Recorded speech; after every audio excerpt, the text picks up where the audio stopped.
We are more than conquerors. So what is more than a conqueror? A conqueror is someone who fights a battle and wins. But someone who is more than a conqueror is someone who receives the victory without fighting the battle themselves. Think about that for a moment. If a soldier goes to war, risks his life, fights every battle, and returns home victorious, he's a conqueror. But imagine he comes home and hands everything he won to someone else he loves. That person didn't fight. They didn't bleed. They didn't earn the victory. Yet they still receive everything that was won. That's what Jesus did for us. He fought the battle we never could. He faced temptation without sin. He carried the weight of the cross. He bore our shame. He took our punishment. He died our death. Then 3 days later, he walked out of that tomb, and sin was defeated. Death was defeated. Hell was defeated. Satan was defeated. And Jesus conquered it all. And then he offers that victory to everyone who believes in him. That's why Romans doesn't just say we're conquerors. It says we are more than conquerors through him who loved us. Notice those words. Through him. Not through our strength. Not through our discipline. Not through our church attendance. Not through our good works. But through him. Because if it depended on us, we'd lose every time.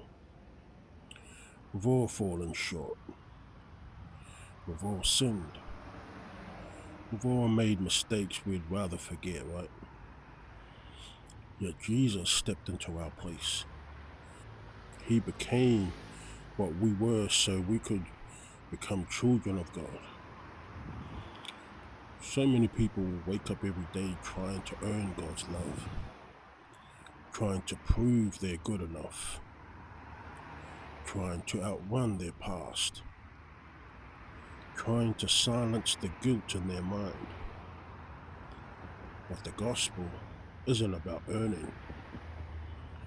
It's about receiving grace, receiving mercy, receiving forgiveness, receiving a victory that someone else paid for. That's what makes us more than conquerors. The enemy knows he can't undo what Jesus did. So instead he attacks your identity. He whispers, "You're not good enough. God has given up on you. Look at your past, look at your failures." But God says, "I have called you by name. You are mine." There is now no condemnation for those who are in Christ Jesus. One voice reminds you of your past. The other reminds you of your future. Which voice are you listening to? Because the battle often starts long before your actions. It starts in your thoughts. If the enemy can convince you that you're already lost, you'll stop fighting.